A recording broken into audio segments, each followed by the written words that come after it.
Viva Voz, com Vera Magalhães.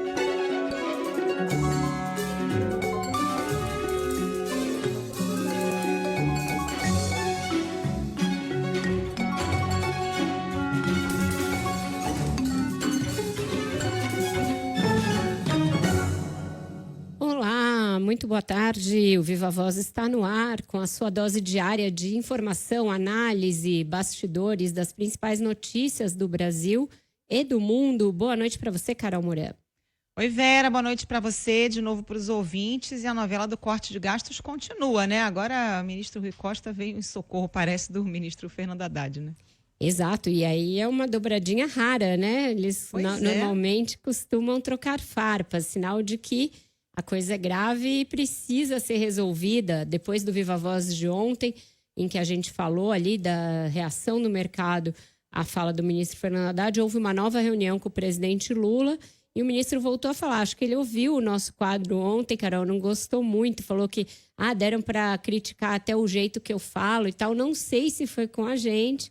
Pareceu, eu vesti essa carapuça, vou dizer.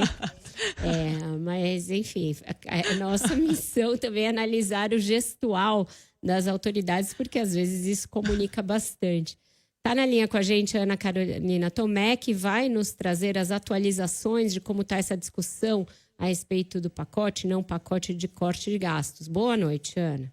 Boa noite, Vera, para você também, aos ouvintes e a Carol também. Olha só, um dia após a escalada do dólar diante das incertezas sobre o pacote de corte de gastos do governo federal, os ministros da Fazenda, Fernando Haddad, e da Casa Civil, Rui Costa, falaram nesta quarta que há convergência sobre as medidas. Haddad afirmou que o pacote irá para o Congresso Nacional por meio de uma PEC, uma proposta de emenda à Constituição. Haddad disse que entende a inquietação no mercado, mas afirmou que o debate agora está em torno da redação jurídica da proposta. Segundo ele, a proposta vai reforçar o arcabouço fiscal e o governo busca uma fórmula de ajuste em que as despesas obrigatórias não pressionem mais o arcabouço fiscal. Invariavelmente vai a proposta de uma emenda constitucional. Então, como tem alguma coisa que vai ser votada esse ano ainda a respeito de finanças, né, provavelmente deve entrar em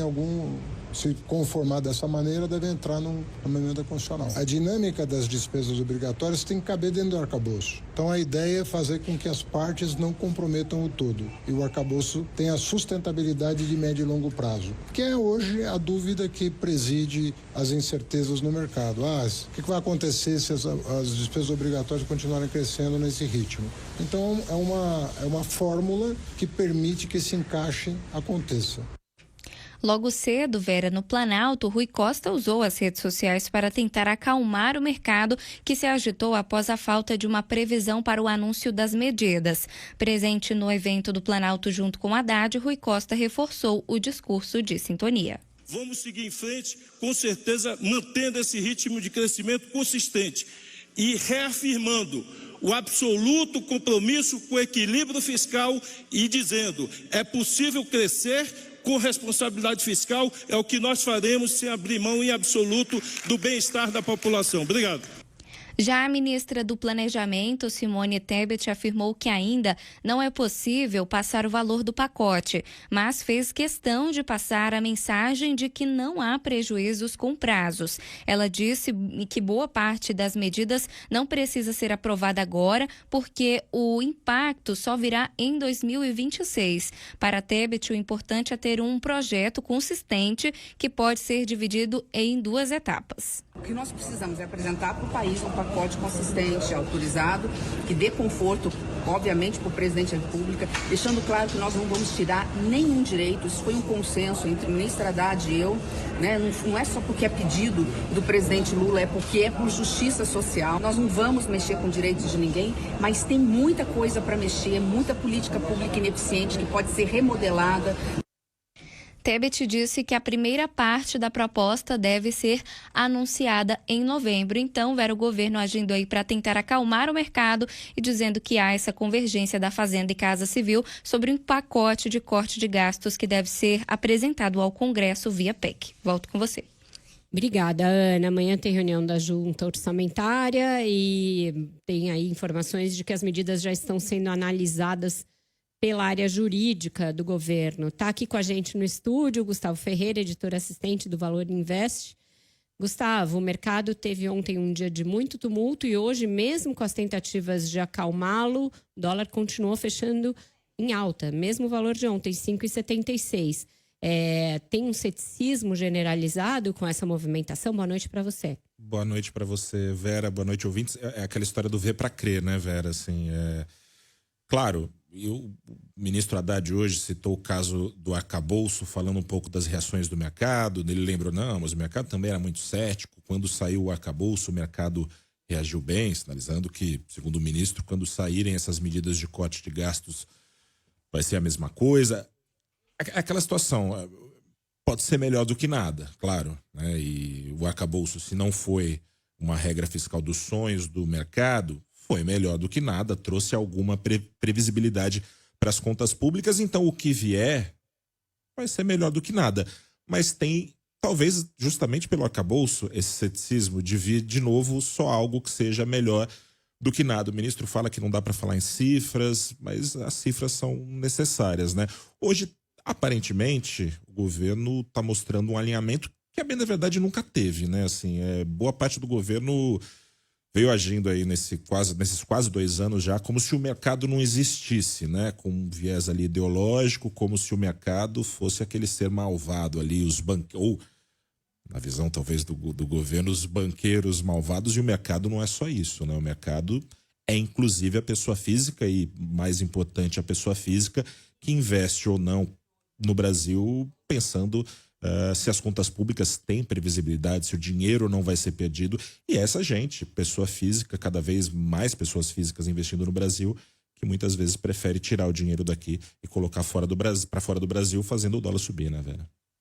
Agora, Gustavo, comparando ontem com hoje, né? Ontem o dólar deu uma disparada, hoje parece que o mercado está um pouco mais tranquilo. Essa estratégia do governo de colocar o ministro da Casa Civil, né, o Rui Costa, ali em auxílio ao Haddad, para dar um contorno de que, de fato, a coisa é séria dentro do governo, ao mesmo tempo ganhou um certo tempo, isso está sendo analisado pela área jurídica, o mercado parece que, enfim, está dando um voto de confiança, hoje está mais calmo, né?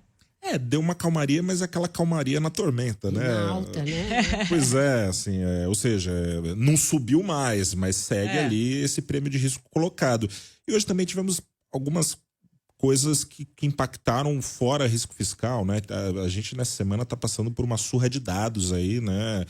Tivemos ontem criação o volume de empregos em aberto nos Estados Unidos. Hoje a gente teve criação de vagas pela iniciativa privada sendo divulgada, e aí vem um dado mais forte e preocupante para quem quer ver os juros dos Estados Unidos caindo mais.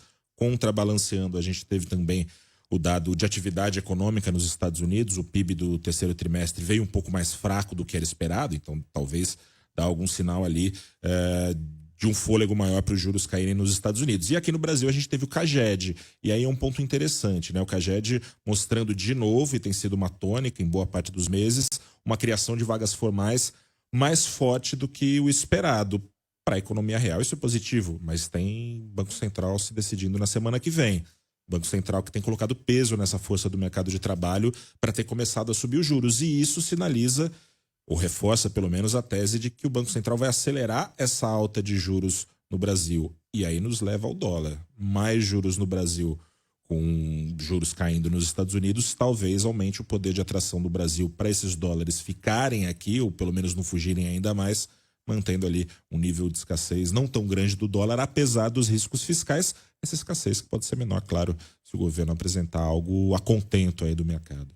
A gente viu aí esse reforço positivo do Rui Costa, e até raro, mas tem fogo amigo em outras paragens ali. O ministro do Trabalho, por falar em CAGED, Luiz Marinho, disse que se mexer no seguro-desemprego, ele não descarta a possibilidade de pedir demissão.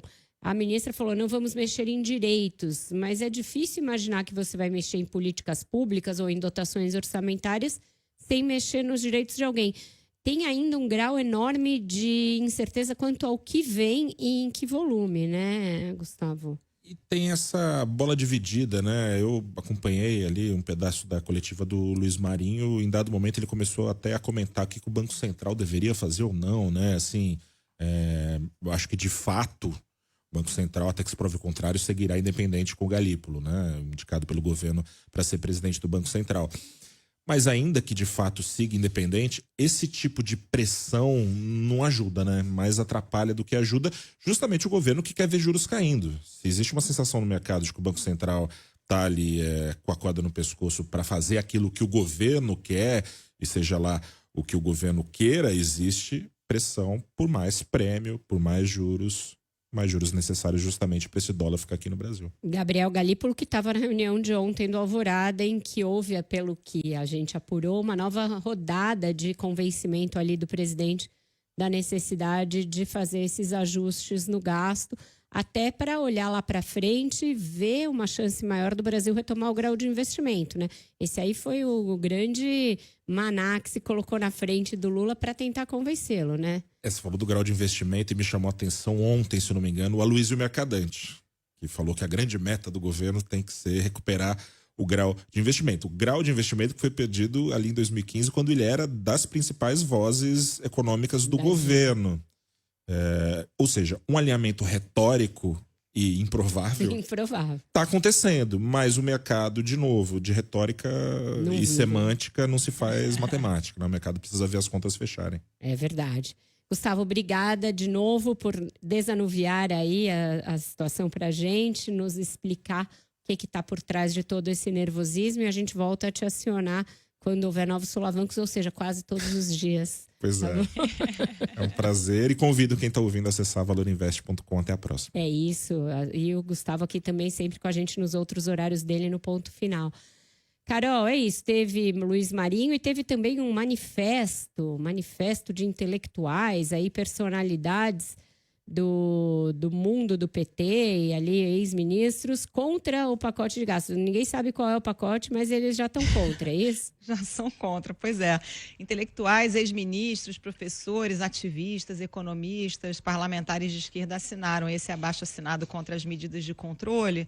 Tem alguns exemplos aqui, o escritor Vladimir Safatli, os ex-ministros Zé Gomes Temporão, foi ministro da Saúde, né? O Roberto Amaral, que foi ministro da Ciência e Tecnologia, alguns deputados federais do PSOL, como a Luísa Erundina, também a Sâmia Bonfim, a Fernanda Melchiona, e o Tarcísio Mota assinando esse manifesto dizendo o seguinte: nos unimos para condenar de forma veemente o conjunto de medidas de cortes sociais anunciados pelos ministros Fernando Haddad e Simone Tebet para o final deste ano. Até o momento tem cerca de 570 assinaturas. O texto fala que, embora os detalhes não tenham sido divulgados, já está evidente que essas medidas fazem parte de uma estratégia de austeridade que aprofunda o novo arcabouço fiscal e ataca diretamente conquistas sociais históricas. E o Luiz Marinho elevou bastante o tom, né, Vera, dizendo que não tem discussão a não ser que o governo me demita. Então, assim, traçou aquela linha no chão, né? Ou criou uma janela de oportunidade, né? A depender do ponto de vista aí. Porque é maravilhoso isso. Olha, eu não descarto sair. Até agora não conseguiu entregar um projeto a contento para falar com os trabalhadores por aplicativos. O Ministério tem uma série de entraves. Vinha com aquela ideia de voltar ali a contribuição sindical, isso ficou patinando, não andou. Enfim, mas ele se tem em altíssima conta, pelo jeito. Porque me segura, senão eu peço demissão. Acho isso maravilhoso. Reforma ministerial aí no ar, né, Vera? Se bobear, já está até... E também acho incrível aí, né? que esse grupo de intelectuais faça um manifesto sem nem conhecer quais são as medidas, bombardeando o ministro da Fazenda, que já está enfrentando uma série de dificuldades. Então, se acham que estão ajudando o governo, era bom repensar essa estratégia, né? A gente está agora em Brasília com a Isis Taciarini, porque o assunto de ontem, que foi o lançamento oficial da candidatura do Hugo Mota para a presidência da Câmara, teve também desdobramentos hoje, com vários partidos aí em reuniões para decidir se já aderem oficialmente à candidatura do deputado. Essas conversas estão a pleno vapor e em andamento. A Isa vai nos atualizar a respeito delas. Boa noite, Isa. Pois é, Vera, muito boa noite a você, a Carol, a todo mundo que nos acompanha. O candidato oficial aí do presidente da Câmara, Arthur Lira, que é o deputado Hugo Motta, do Republicanos, chegou agora há pouco aqui na liderança do PT na Câmara, justamente para tentar, né, conseguir o apoio do partido do presidente Lula nessa corrida de início de campanha, a gente já pode dizer assim, né, para assumir a cadeira do atual presidente Arthur Lira, isso em fevereiro do ano que vem. A presidente do PT, Gleisi Hoffmann, está aqui e preside essa reunião que conta com deputados e também lideranças do partido. E internamente, Vera, há uma sinalização de que o PT pode sim apoiar a candidatura de Hugo Motta. Agora, por outro lado, o PL se reuniu, mas ainda não fechou o anúncio. Isso porque o líder, o deputado Altineu Cortes, ainda vai se reunir com deputados do PL que vão fazer um levantamento das pautas prioritárias do partido do ex-presidente Jair Bolsonaro para levar a Hugo Motta e só depois aí sim articular se vai ou não apoiar o candidato do presidente da Câmara, Arthur Lira. Lembrando que esse anúncio formal e oficial ocorreu ontem e há uma estratégia de que a candidatura de Hugo Motta possa aí reunir tanto o apoio da extrema-direita quanto também do PT, que são partidos completamente antagônicos. Mais cedo, quem fechou o apoio a Hugo Motta foi o Podemos. A bancada hoje do Podemos tem 14 deputados e integra o segundo maior bloco da Câmara, com republicanos, MDB e PSD. Antes de anunciar o apoio a Hugo Motta, os parlamentares se reuniram também com ele e com Elmar Nascimento, que é um outro candidato separadamente, que estão aí na corrida, né, para disputa. Um terceiro nome no páreo é o de Antônio Brito, do PSD. Mais cedo, a presidente do Podemos falou que estava feliz com essa parceria, a Renata Abreu. Vamos ouvi-la. Muito felizes com essa parceria hoje, porque primeiro pela afinidade que nós temos como parlamentar, a sua juventude, o seu brilho nos olhos, a Câmara precisa desse dinamismo, né? E acima de tudo pela parceria que o Podemos sempre teve com os Republicanos. Foram dois partidos que começamos juntos. Lembrando que ontem o PP, o partido do presidente da Câmara, Arthur Lira, foi o primeiro que anunciou formalmente o apoio a Hugo Motta. O partido, o PP, integra o maior bloco da Câmara com 161 deputados. Vera. Obrigada, Isa, pelas suas informações. O Bolsonaro montou um acampamento lá no Congresso, Carol. Tá desde ontem andando, já teve várias reuniões por lá. Hoje anunciou o apoio também ao Davi Alcolumbre lá no Senado. Disse que a prioridade é tirar os condenados do 8 de janeiro da prisão, libertá-los, devolver a eles a liberdade. Então, por mais que a Câmara esteja tentando desvincular o apoio ao Hugo Motta dessa agenda, desse projeto, ele está lá para pressionar para que isso seja tratado, para que isso ganhe tração, para que essa comissão que o Arthur Lira anunciou ganhe ares de audiência pública, de grande debate nacional, como uma maneira de pressionar o Supremo, pressionar o Ministério Público, a Polícia Federal a irem afrouxando as penas e também as discussões em torno do avanço, né, para outras fases da punição das várias tentativas de golpe que houve depois e antes da eleição de 2022. Hoje eu senti que ganhou corpo ali no bolsonarismo o seguinte discurso: com os coitados do 8 de janeiro são duros e não tem anistia e mantém tudo. E com os condenados do PT, Zé Dirceu, etc., é brando. O Supremo está acabando com todas as condenações, livrando todo mundo. Então, estão tentando fazer um paralelo ali entre as duas coisas, que não tem nenhuma ligação entre elas, mas isso aí vem ganhando força nos grupos bolsonaristas, entre parlamentares com os quais você conversa, essa tentativa de mostrar um Supremo que seria enviesado pró-governo, pró-PT, e que só teria ali a mão pesada contra a direita, contra os aliados do Jair Bolsonaro. Isso aí está bem forte nas hostes bolsonaristas. A gente tem falado muito de Câmara, né, Vera? Mas o Senado é super importante para o bolsonarismo, né? Não à toa, o Bolsonaro deu essa declaração falando que tem que ter mais espaço em comissão, que na outra eleição o PL acabou ficando sem muito espaço.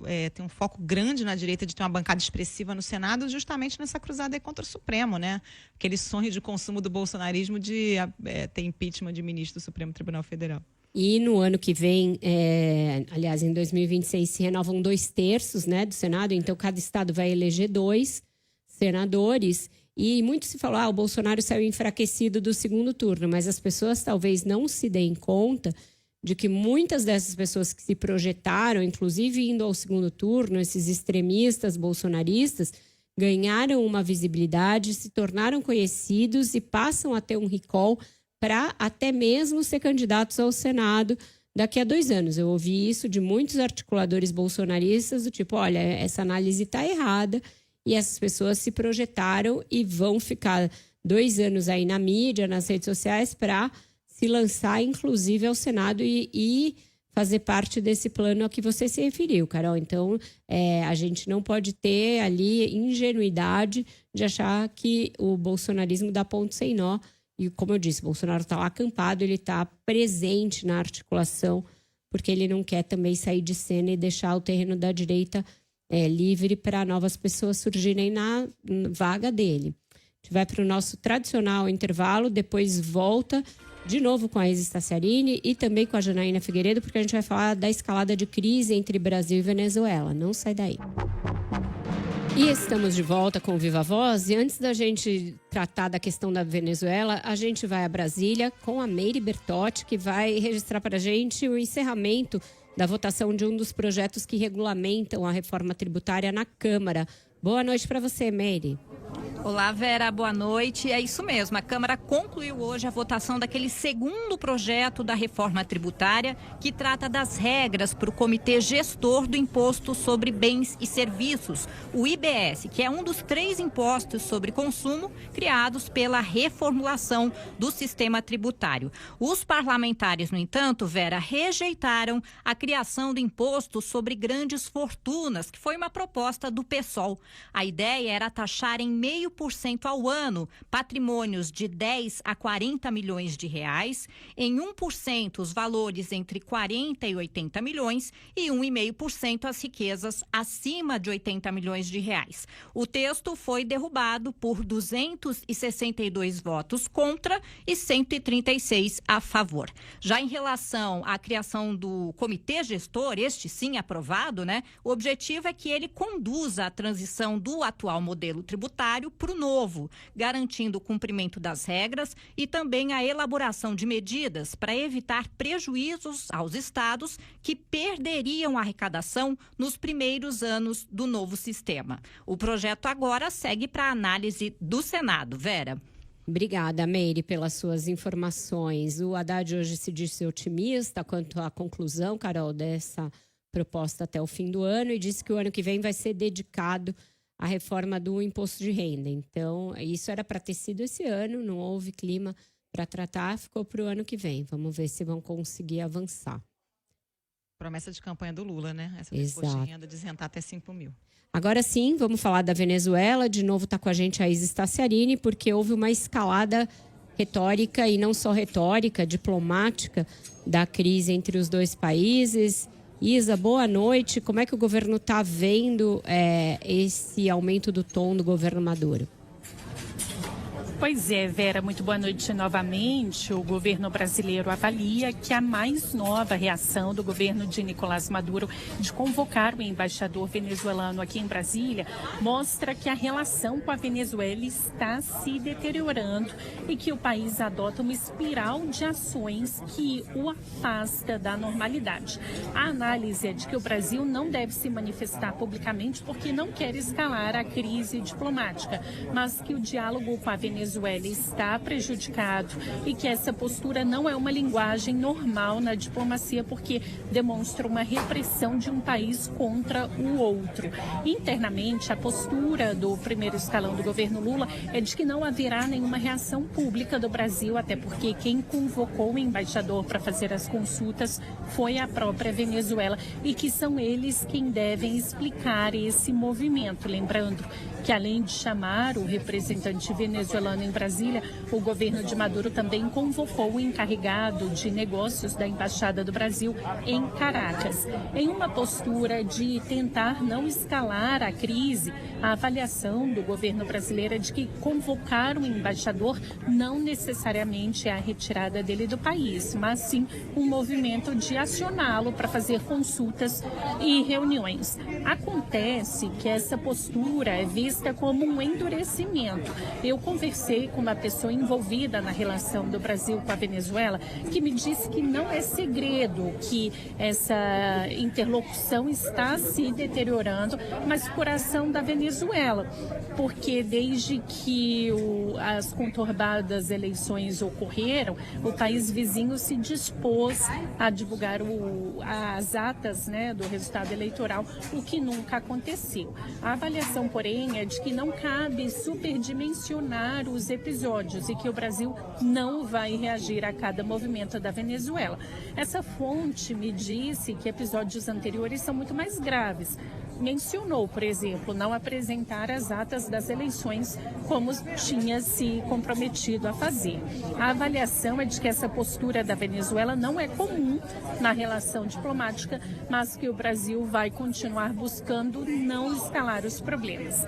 A reação da Venezuela acontece depois daquela manifestação, né, do assessor especial para assuntos internacionais da Presidência da República, o Celso Amorim, que ontem, quando ele participou aqui da Comissão de Relações Exteriores da Câmara, ele disse que a participação da Venezuela no BRICS não contribui para um melhor funcionamento do bloco.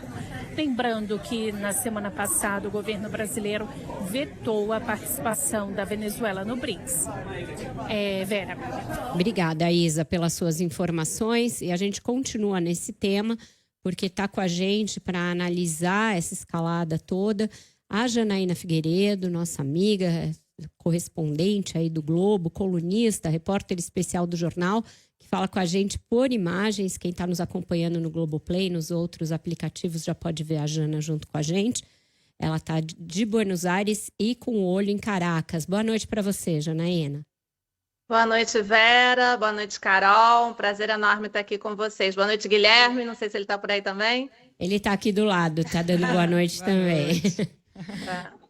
Janaína, a gente está vendo aí essa movimentação, chamado do Maduro, do embaixador venezuelano, essa interdição do diálogo entre os dois países, depois de muita tentativa do Lula de colocar panos quentes, de evitar que a coisa chegasse nesse pé. O que você acha que está por vir? Em que ponto nós estamos dessa crise, Jana? Olha, gente, eu acho que essa é a crônica de uma crise anunciada, né? Assim, lembrando a novela de Garcia Marques, eu acho que, assim, eu venho acompanhando a relação bilateral há muitos anos, especialmente esse ano, depois da eleição de 28 de julho. Eu estive em Caracas cobrindo a eleição, lá estava também o assessor presidencial Celso Amorim, com quem eu conversei em Caracas, depois de Caracas, e houve uma clara tentativa do governo Lula, uma aposta, eu diria, ousada, para mim, que conheço a Venezuela e sei o que esperar de uma eleição, né, e de uma atitude democrática por parte da Venezuela. Para mim sempre foi uma coisa realmente muito arriscada por parte do governo Lula. Quando alguém me perguntava antes da eleição, eu dizia, olha, eu não sei como é que vai ser o resultado, não sei qual vai ser o resultado, mas eu pessoalmente não consigo imaginar o presidente Nicolás Maduro, o ditador Nicolás Maduro, reconhecendo uma derrota nas urnas e entregando o poder à oposição. O governo Lula, acreditando ou não que isso era possível, fez essa aposta, porque não podia fazer outra aposta, era o que cabia ao Brasil, e a aposta fracassou, né, junto com a Colômbia, porque está praticamente já comprovado por esses especialistas eleitorais, pelo Centro Carter, a OEA, etc., etc., etc., que essa eleição terminou sendo uma grande fraude, que foi a única maneira do governo Maduro poder dizer ao mundo que ele tinha sido por segunda vez reeleito e que vai assumir pela terceira vez a presidência em janeiro, uma presidência que o Brasil não vai reconhecer e não vai considerar legítima. Quando o Celso Amorim me disse em Caracas, já indo embora, sim, estive com Maduro no Palácio Miraflores, mencionei a questão das atas e o governo venezuelano, Maduro e Jorge Rodrigues, que agora pede que Amorim seja declarado persona non grata na Venezuela, disseram a ele, sim, vamos apresentar as atas. Nunca mais apareceram as atas, nem vão aparecer as atas, e o Brasil nem fala mais em atas. Esse assunto, obviamente, já morreu. Então, assim, o Brasil fez a única aposta que podia fazer, sendo coerente com o seu desejo explícito de reatar uma relação que é importante, né? A Venezuela é o nosso vizinho, temos uma fronteira de 2.000 quilômetros, foi um sócio estratégico em muitos momentos. Então, o Brasil fez a aposta que podia fazer e fracassou. Desde 28 de julho até hoje, tudo que foi pedido ao governo Maduro foi negado pelo governo Maduro, começando pelas atas eleitorais. Eu destacaria também o salvo-conduto para tirar da Embaixada Argentina em Caracas, ainda sob custódia do governo brasileiro, embora ela tenha sido revogada unilateralmente pela Venezuela, os 6 asilados que estão ali, entre eles 4 assessores da líder opositora Maria Corina Machado. Isso é uma enorme dor de cabeça para o governo brasileiro, que já não sabe o que fazer com essa situação, quer se livrar dessa custódia da Embaixada Argentina e não pode, porque tem 6 pessoas lá dentro e o governo brasileiro está tendo uma atitude, na minha opinião, muito séria, muito responsável de não abandonar essas pessoas à sua sorte na Venezuela. Tudo foi negado pelo governo Maduro. Então, para mim, é surpreendente ouvir os venezuelanos, fontes minhas, pessoas que eu conheço, nossa, mas que absurdo, o Brasil fechou a porta dos BRICS para a Venezuela, mas que absurdo, como é que o Celso Amorim faz isso com a gente? Mas como não fazer? Ou seja, a Venezuela deu todos os elementos para que o Brasil dissesse, nessas condições, não aceitamos a Venezuela no BRICS. Não é uma situação, não é uma incorporação oportuna, né? Celso Amorim, numa entrevista que eu fiz com ele semana passada, foi muito claro, quebrou-se a confiança entre Brasil e Venezuela. Isso é uma declaração muito forte. E Ainda na mais reunião... vindo dele, né? E ainda mais vindo dele. Termino com esse bastidor que eu tenho de hoje em Caracas, na reunião do nosso encarregado de negócios, porque a nossa embaixadora não está no país no momento, a Glivânia Maria de Oliveira está fora, então foi o encarregado de negócios, e pelo que eu reconstruí da reunião, foi uma reunião cordial, onde foi dito a eles que a relação com o Brasil é importante, mas que eles não entendem, eles estão absolutamente desconcertados, principalmente com a posição de Celso Amorim. Então, a relação realmente está numa situação crítica para um governo Lula, nunca foi tão ruim a relação de Lula com o chavismo e tende a piorar. Eu acho que ainda não é possível nem realista pensar numa ruptura, o Brasil não quer essa ruptura e a Venezuela também não quer essa ruptura, mas está escalando. Pois é, eu te perguntar justamente sobre isso, assim, do ponto de vista dos venezuelanos. Isso aprofunda ainda mais o isolamento da Venezuela na região. O Brasil sempre falou em interlocução, né, em tentar manter a interlocução com a Venezuela, independentemente da situação. Essa interlocução, você acha que cai por terra de vez daqui para frente? Olha, Carol, hoje eu conversei com várias fontes e me disseram que o diálogo desde a cúpula de Kazan, na semana passada na Rússia, é zero. Não há diálogo hoje entre Brasil e Venezuela. A interlocução está absolutamente, eu diria, suspensa até que isso possa ou não ser recuperado. Eu acho que o presidente Lula perdeu totalmente a paciência com a Venezuela, isso não é de hoje, isso já vem se arrastando. Eu acho que assim, a eleição de 28 de julho foi o auge dessa irritação de Lula, mas eu sei já desde o ano passado, quando Maduro, vocês vão lembrar, ameaçou invadir a Guiana Francesa, a questão do Essequibo, aquela confusão toda, Lula já estava irritadíssimo e foi muito difícil conseguir concretizar um telefonema entre Lula e Maduro, porque Lula dava 1000 voltas e, mas por que eu tenho que falar com Maduro? Enfim, reconstruir também esses bastidores que são muito saborosos, né, para nós jornalistas. Então a gente já chega, por isso que eu digo que é a crônica de uma crise anunciada. Isso vem se arrastando. Lula fez essa última aposta, só recebeu negativas dos venezuelanos e o resultado foi o resultado que nós estamos vendo. Mas os venezuelanos, eu acho que numa ingenuidade, numa atitude realmente muito ingênua e de minimizar, eu acho que as convicções democráticas do governo brasileiro, achou que, apesar de tudo, as portas do BRICS iam ser abertas para a Venezuela. E indo à sua pergunta sobre o isolamento, é um golpe duríssimo para o chavismo não ter entrado nos BRICS, porque o que Maduro queria, e foi às pressas, sem avisar ninguém, até Kazan apareceu na Rússia no dia do jantar de presidentes, quando já estava tudo fechado. Foi uma situação bizarra essa, realmente foi bizarra, era mostrar, não, nós não estamos isolados, tentou convencer os russos tentaram convencer o Brasil, e a resposta foi, gente, esse assunto já está encerrado, a gente não vai reabrir uma discussão porque o Maduro chegou, de repente, aqui na Rússia, não tem condições. E os russos, principalmente, mas também os chineses, respeitaram a posição brasileira.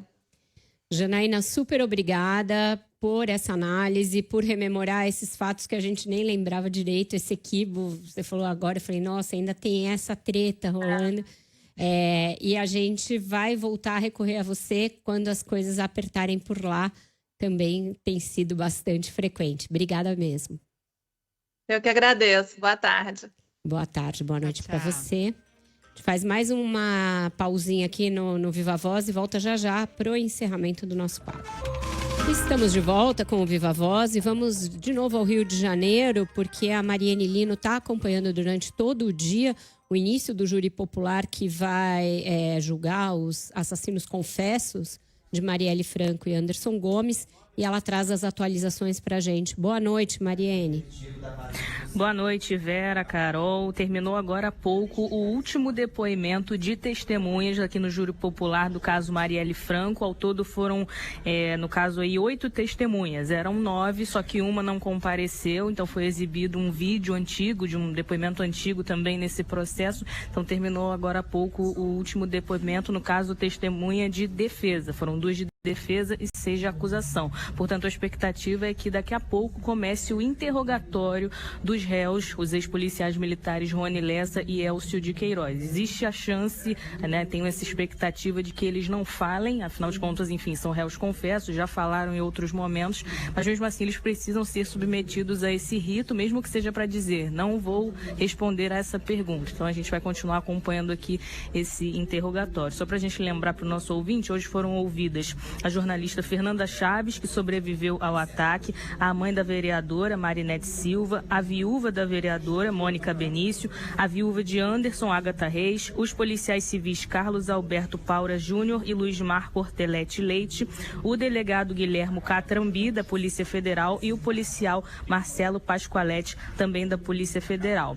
Principalmente as viúvas se emocionaram muito ao lembrar das vítimas, mas também, enfim, depoimentos muito emocionados também da mãe de Marielle e de outras pessoas que participaram aqui desse júri popular. Estou ouvindo aqui, Vera, os colegas da imprensa falando, enquanto eu falo aqui com você, que a juíza já disse que esse júri popular termina hoje, ou seja, ele pode varar aí a madrugada, mas a sentença vai terminar hoje aí, justamente o momento que a juíza vai ler a sentença, dando a dosimetria da pena, depois que o júri popular se reunir com ela para decidir se responder às perguntas sobre culpado, inocente e tudo mais. A gente vai continuar acompanhando tudo isso e trazer as informações aqui na CBN. Volto com vocês. O Mariene, e o promotor mais cedo disse que, mesmo eles tendo feito delação premiada, não tem redução de pena, no caso deles?